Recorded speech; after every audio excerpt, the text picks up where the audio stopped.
Welcome to Karmali Exchange. I'm here with Bernard Callebaut, the owner of Master Chocolate by Bernard. But who is Bernard Callebaut? Anyone from Calgary would know the name. A chocolate staple for generations of people, Bernard ran a chocolate business branded after his own name. He opened his first shop in 1983, but after hitting financial trouble and entering receivership in 2010, he lost his company and his ability to put his own name on a new one. Now that's covered, let's get back to the episode. This is a business that is taking off to the next level. We're going to talk about all that going forward, but there's a big story behind this, and I'm looking forward to it. Keep on pushing to meet the needs of the customer, will meet the needs of the business.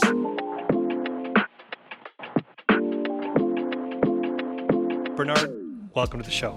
Thank you. Thanks for having me. Look at this, the full factory behind us. You're going to see a lot of things happening. People running around, chocolate being made, and of course, the passion coming out. Bernard, I'm really interested. This is the first time I've actually got into the weeds of a business with my guests. I got to see the financials. I got to see the shop. I got to see everything about this business. I'm excited because this is the next chapter that we're going to be headed towards. Master Chocolate is, of course, a sponsor of the Karmali Exchange as well, and I'm really looking forward to it. Thank you very much. So let's have a bit of a conversation about how we connected together. I was introduced to you through an alumni or a former guest of this show. And when he came to me and he said, here's an opportunity to be involved in a wonderful business. He didn't tell me the name yet. He was talking about this business as a chocolate business. I'm not very knowledgeable about chocolate, so I was a little bit apprehensive. We sat down and we went through some numbers and he said, this is who it is. And I said, okay, I'm in. How do I get involved? How do I make an impact? Because I don't want to just be an investor. I can invest in anything out there, but I want to be part of it. I want to see it grow. What was your side of the story? How did you find out about myself, and how did you come to the conclusion that we're worth working together? You know, here our team, what is two people, here in the office that run the business, we knew that we need some more input from other people. I think that's often with small businesses that you run by one or two people, and they need some more knowledge from outside people. And because of your background and Jan's background, see how he runs his business and yours, like we definitely were very interested to talk to you guys. And it was really something, we were looking to people that will contribute to the business. Yeah.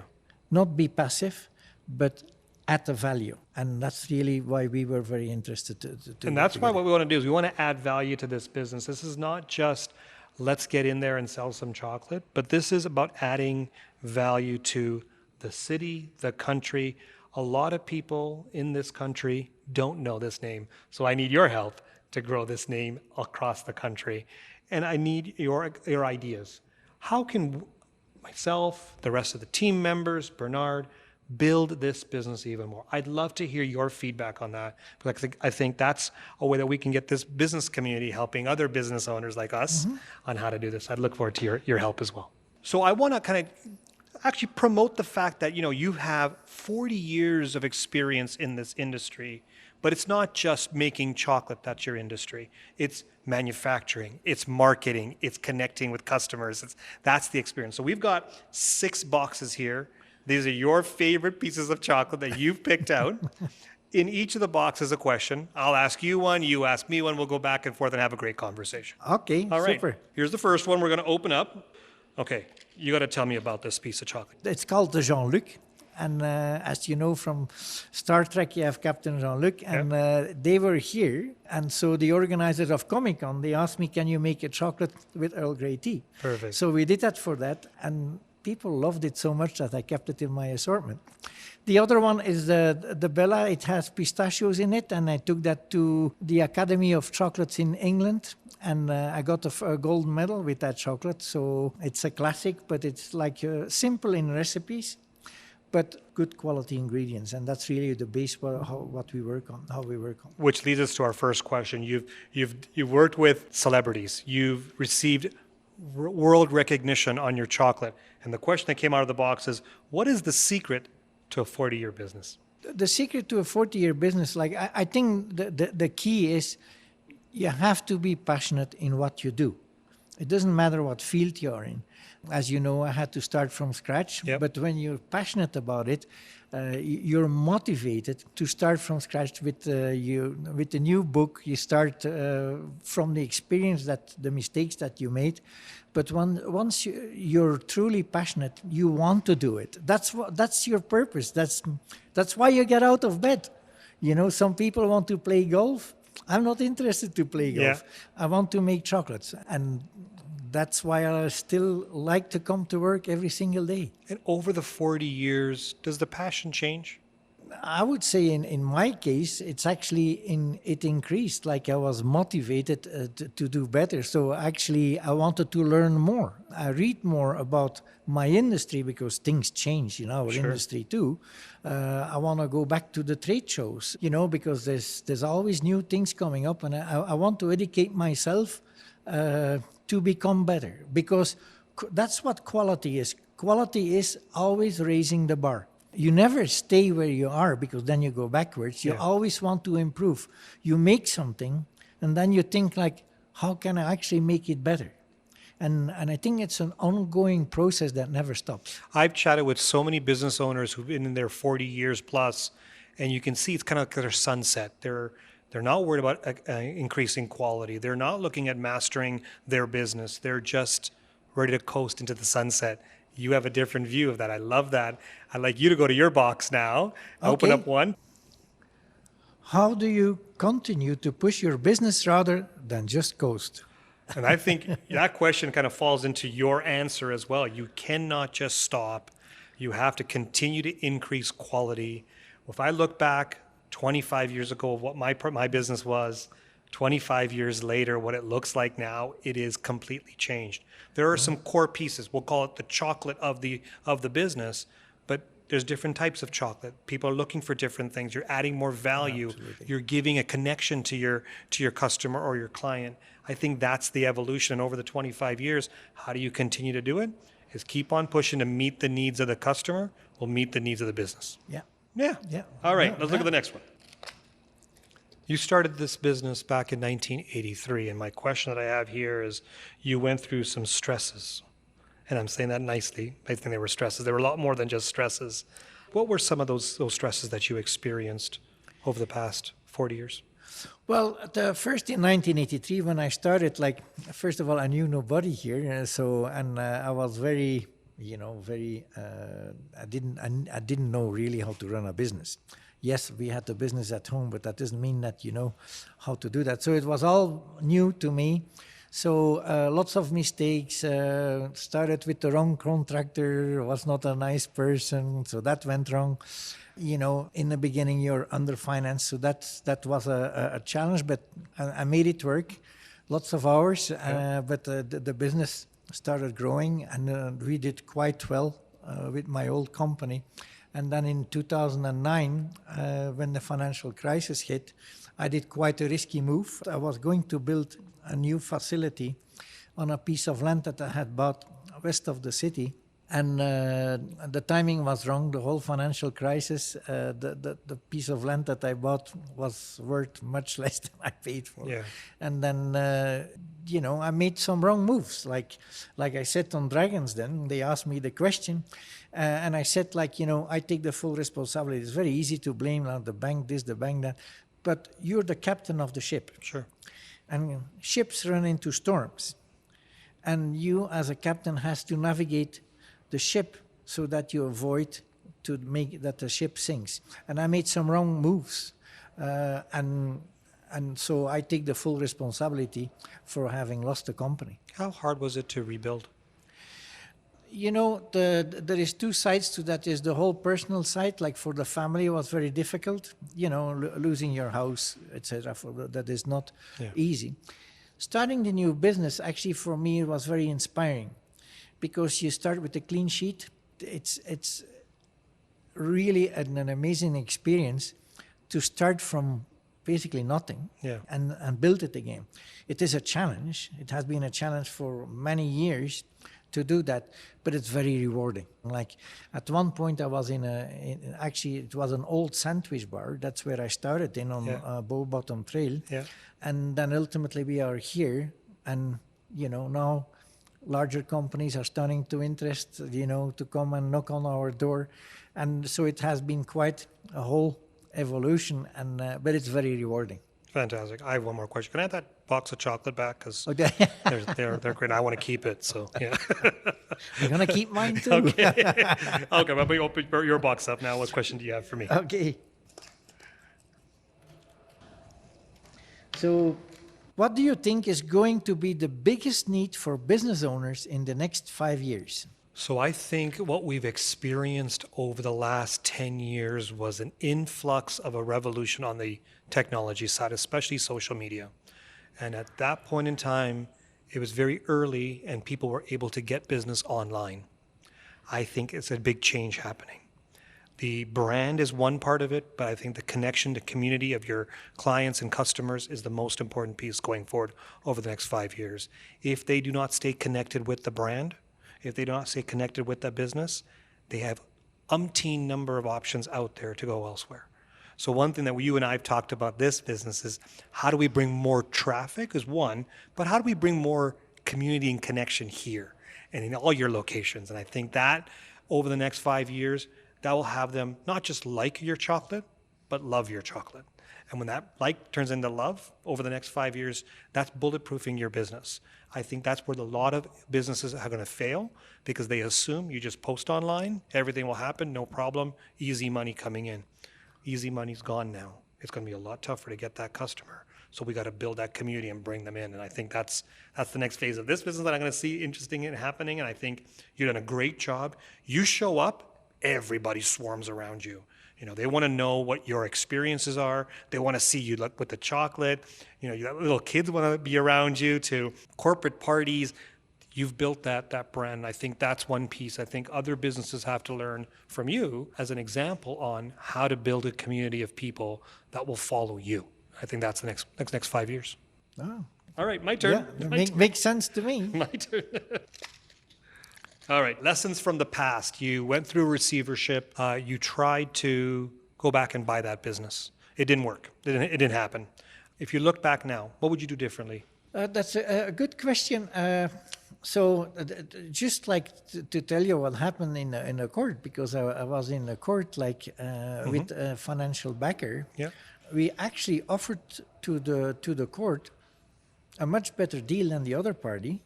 And but on a technicality, the judge awarded the business to the other party. And actually, the creditors would have had way more money. They would have had 70, 80 cents on the dollar with our offer. But, the judge on that technicality, gave it away. Very hard when you sit in court, when you know that your deal is much better than the other party, and then you lose it. But that's life. Yeah. So you have to sit down, deep breath, and then you get going. The day after, right away, we were already, my wife and I, to decide that we're going to start all over again.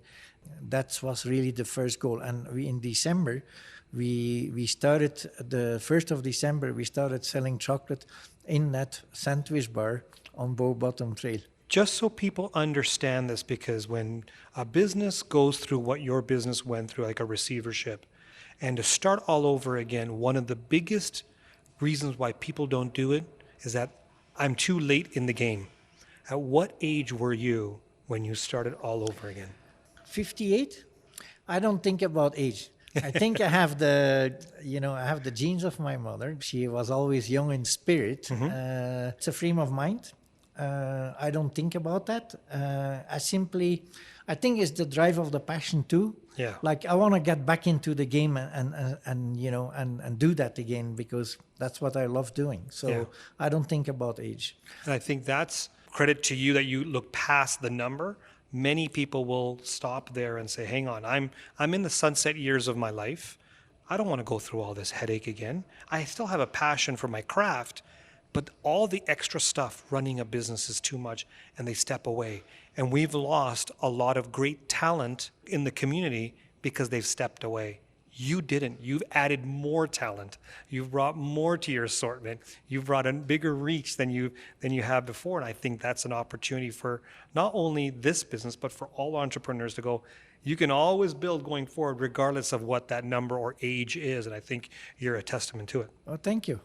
How about you take a look at that next box? We haven't eaten any chocolates. What's wrong with us? I know. I'm really wanting to get into it, but I guess I'm kind of shy of showing people how I eat chocolate, so I want to take it home and just keep it for myself.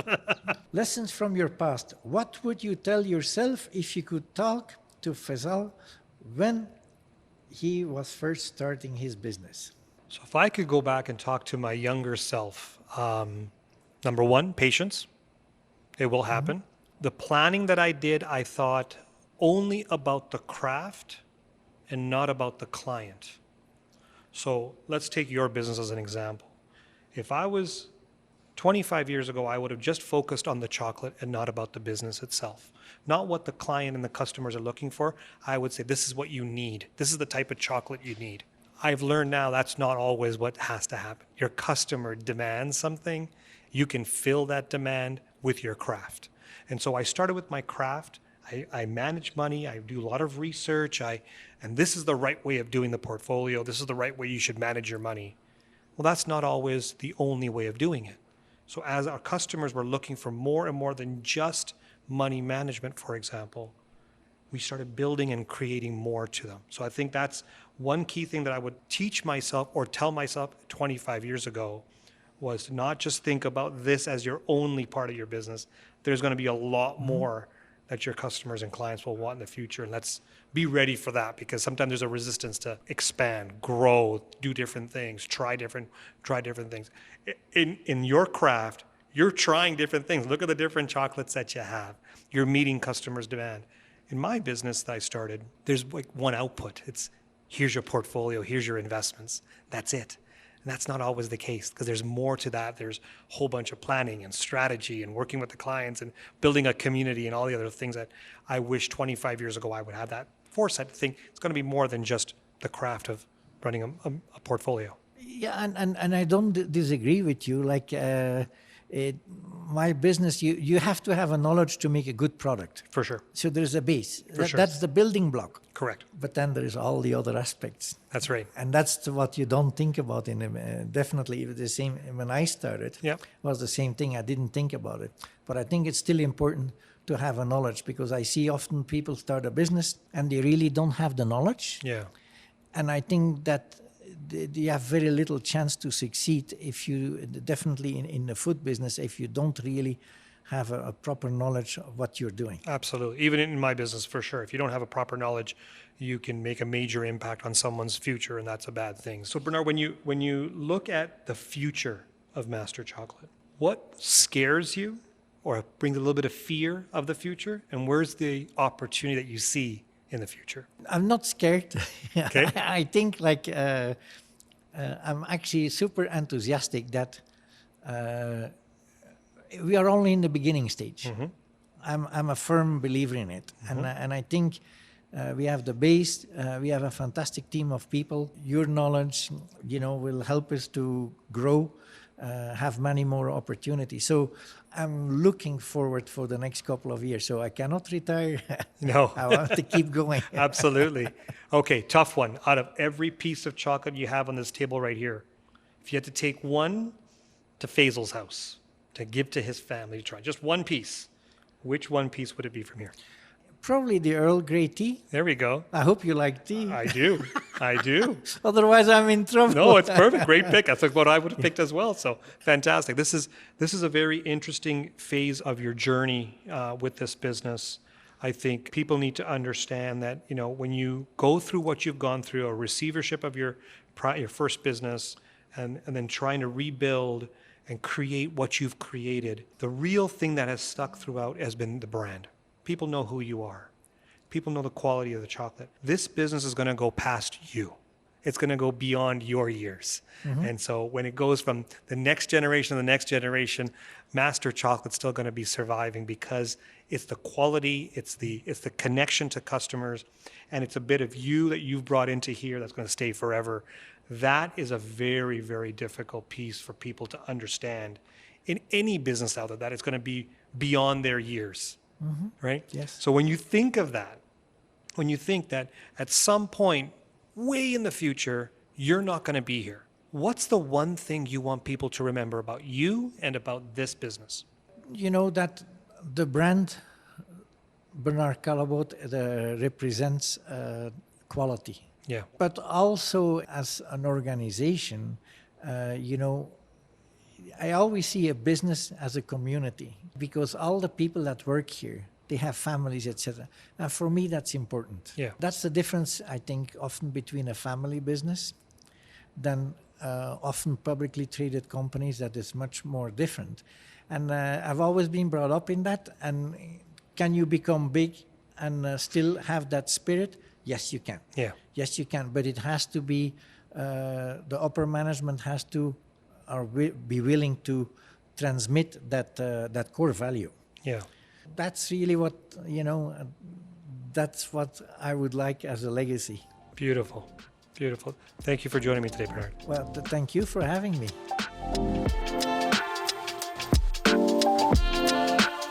Thank you for watching. Hit the subscribe button and turn on notifications so you don't miss out on any new video on this channel. Also, feel free to follow me on social media at Faisal Karmali.